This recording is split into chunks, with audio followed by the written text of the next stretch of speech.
My dear friends, आज का class शिक्षण कौशल का होगा, शिक्षण कला का, जिसमें बहुत ही इम्पोर्टेंट क्वेश्चन को हम लोग देखते हैं। तो आइए फर्स्ट क्वेश्चन हम लोग देखते हैं। शिक्षण अधिगम की यात्रा क्या है? जी हाँ, शिक्षण अधिगम की यात्रा। तो ऑप्शन होगा ए ज्ञात से अज्ञात की ओर, बी मूर्त से अमूर्त की ओर, सी सरल से कठिन की ओर। तो हमारा सही ऑप्शन होगा उपर्युक्त सभी। क्योंकि शिक्षण अधिगम की यात्रा में हम लोग ज्ञात से अज्ञात की ओर जाते हैं, मूर्त से अमूर्त की ओर भी जाते हैं और सरल से कठिन की ओर भी जाते हैं। तो हमारे ये सारे ऑप्शन सही है। तो उपयुक्त में से सभी हमारा डी ऑप्शन होगा। नेक्स्ट, स्वायत्त अधिगम क्या है? स्वायत्त अधिगम क्या है? ए शिक्षक से, मतलब स्वायत्त अधिगम किस पर डिपेंड होता है? बी परिवार से, सी स्वप्रयास से और डी समाज से। तो स्वायत्त अधिगम मतलब बच्चा जो छोटा होता है वह स्वायत्त अधिगम के दौरान कैसे सीखता है, तात्पर्य यहाँ है। तो हमारा सही ऑप्शन सी होगा स्व प्रयास से। आप लोग देखे होंगे कि बहुत बच्चे ऐसे होते हैं जो कर के सीखना ज़्यादा पसंद करते हैं, तो उसी को हम लोग स्व प्रयास करते हैं। वह विधि स्वायत्त अधिगम कहलाती है। सूक्ष्म शिक्षण में किस कौशल का उपयोग किया जाता है? इस श्यामपट्ट कौशल, बी प्रश्न कौशल, सी ए और बी दोनों, डी उपयुक्त में से कोई नहीं। सही ऑप्शन होगा सी ए और बी दोनों। क्योंकि सूक्ष्म शिक्षण कौशल में श्यामपट्ट का भी, ब्लैक बोर्ड का भी यूज होता है और क्वेश्चन आंसर भी किया जाता है, बच्चों से पूछताछ भी होता है कि जो पढ़ाया गया है या जो पढ़ाना है उसमें बच्चे का लेवल क्या है, इसके लिए क्वेश्चन आंसर होता है। शिक्षण की 3 अवस्थाएं किसने दी है? टॉलमैन, पियाजे, ग्लेसर, लिपिट। सही ऑप्शन ए होगा टॉलमैन ने। सामाजिक अधिगम आरंभ कब होता है? सामाजिक अधिगम आरंभ कब होता है, कैसे होता है? अलगाव से, भीड़ से, संपर्क से, समाज से। सही ऑप्शन सी होगा संपर्क से। शिक्षण सूत्र के जन्मदाता कौन है? हार्वर्ड, स्पेनर एवं क्वेनियस, ग्लेरस, कोक्स एंड वायसेन। उपयुक्त में से कोई नहीं। सही ऑप्शन होगा हार्वर्ड, स्पेनर एवं क्वेनियस। उत्तम शिक्षण क्या है? पेशेवर चरित्र का, प्रजातांत्रिक, योजनाबद्ध क्रिया। उपयुक्त में से सभी। सही ऑप्शन होगा डी, उपयुक्त में से सभी।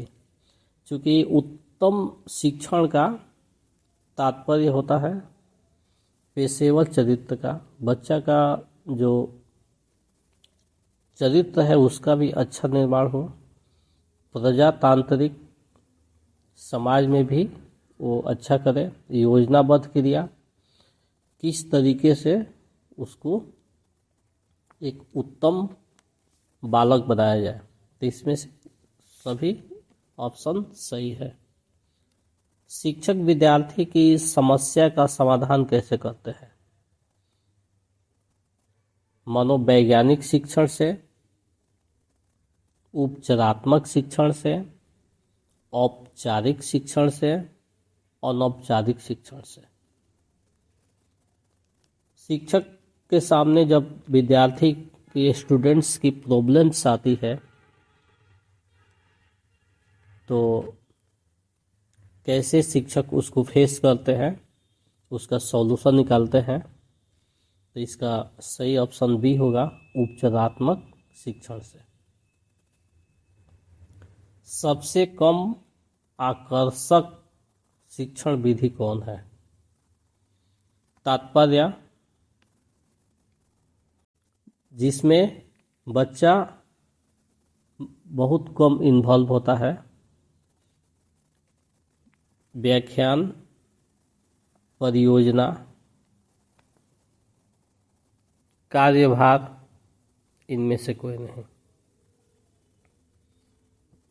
सही ऑप्शन ए होगा, व्याख्यान विधि। इसमें टीचर आते हैं, अपना टॉपिक लेकर पढ़ा देते हैं और चले जाते हैं। इस पर बच्चे ज़्यादा इन्वॉल्व नहीं होने के कारण उनको ये आकर्षक नहीं लगता है। पाठ योजना तैयार करने में पहला चरण क्या है? पाठ्य सामग्री का चयन, उद्देश्य निर्माण,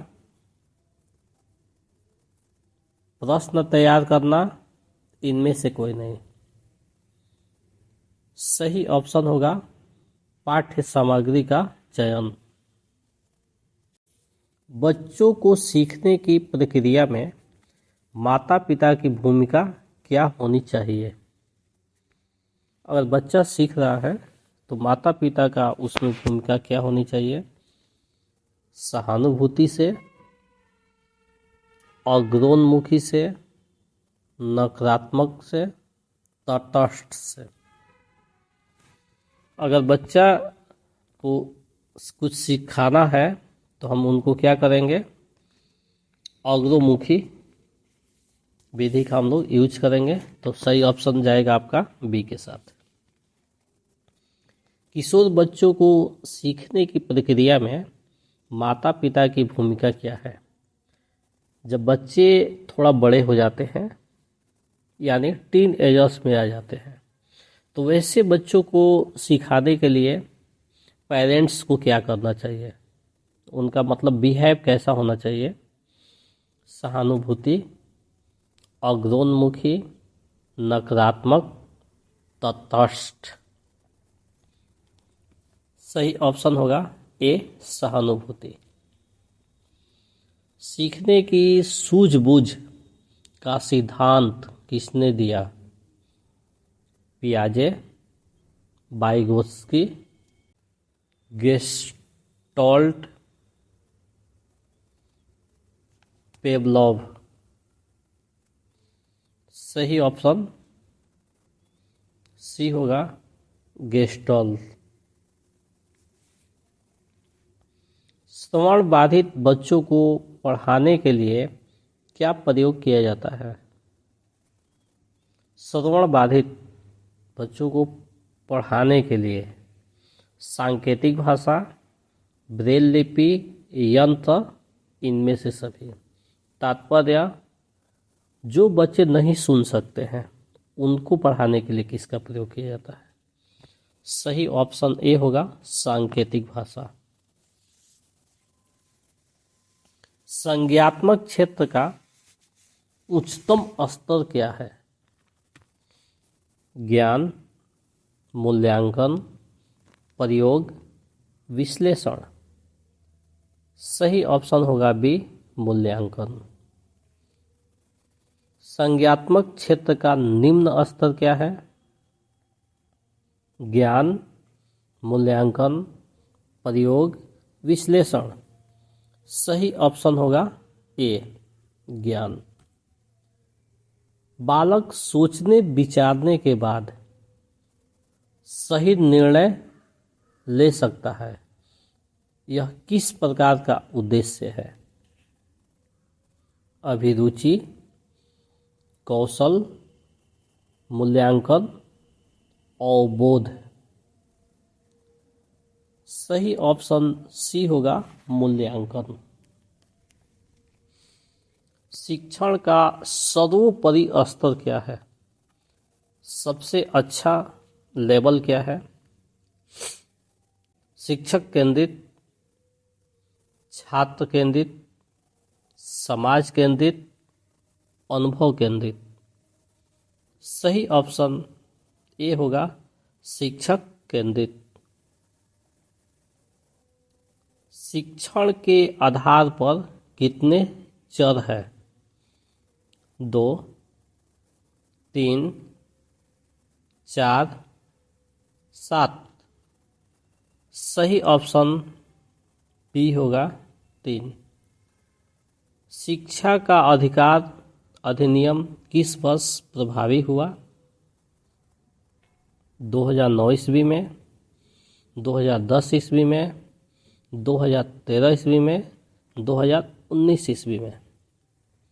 सही ऑप्शन होगा बी, 2010 ईस्वी में। इनमें से कौन एक सामाजिक प्रेरक है? भूख,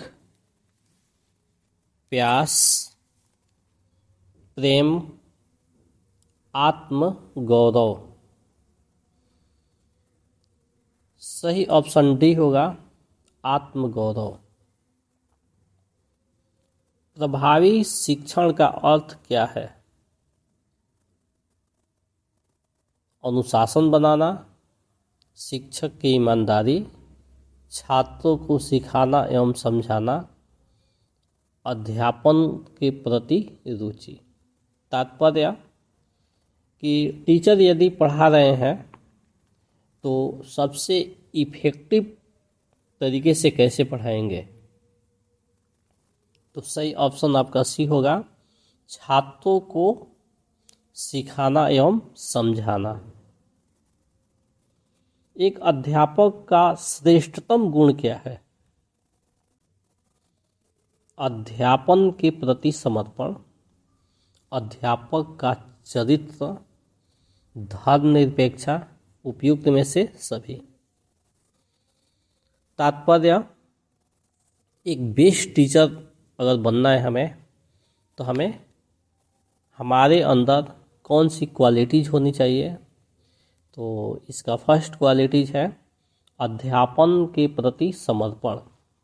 चूँकि हम स्टडी से जुड़े हुए हैं तो स्टडी में हमको समर्पित होना आवश्यक है। सही ऑप्शन ए होगा। शिक्षण का मुख्य उद्देश्य क्या होना चाहिए? परीक्षा में उत्तीर्ण कराना, अच्छे नोट्स लिखवाना, बच्चों को टॉपर बनाना, छात्रों के चिंतन शक्ति को विकसित करना। सही ऑप्शन होगा डी, छात्रों के चिंतन शक्ति को विकसित करना। प्राथमिक कक्षा के बच्चों की शिक्षण की उपयुक्त विधि कौन है? प्राइमरी लेवल में हम पढ़ा रहे हैं तो सबसे अच्छी विधि स्टडी की, शिक्षण की कौन सी हो सकती है?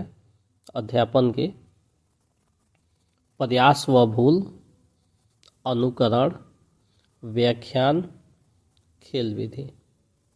तो सबसे इम्पोर्टेंट इसमें होगा डी, खेल विधि। शिक्षक द्वारा पाठ पढ़ाने के लिए तैयार योजना को क्या कहते हैं?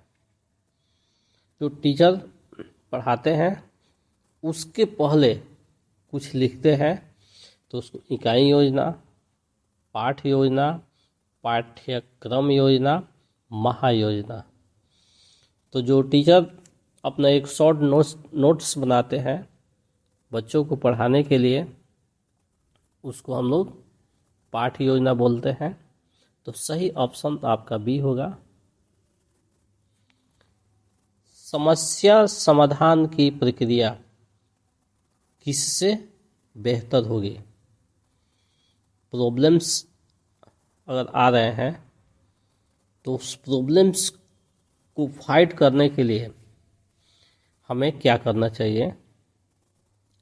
तार्किक सोच, प्रतिक्रिया सेंट, कार्यात्मक स्थिरता, इनमें से सभी। सही ऑप्शन होगा ए, तार्किक सोच।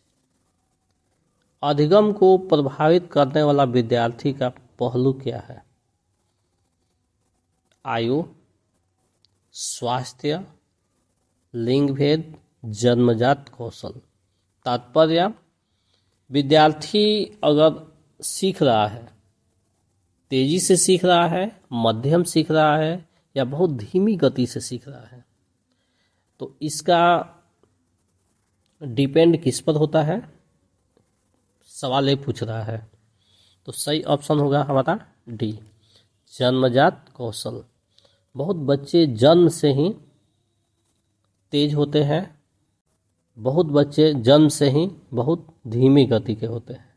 तो ये उनके जन्मजात कौशल पर डिपेंड करता है। शिक्षण अधिगम का महत्वपूर्ण घटक क्या है?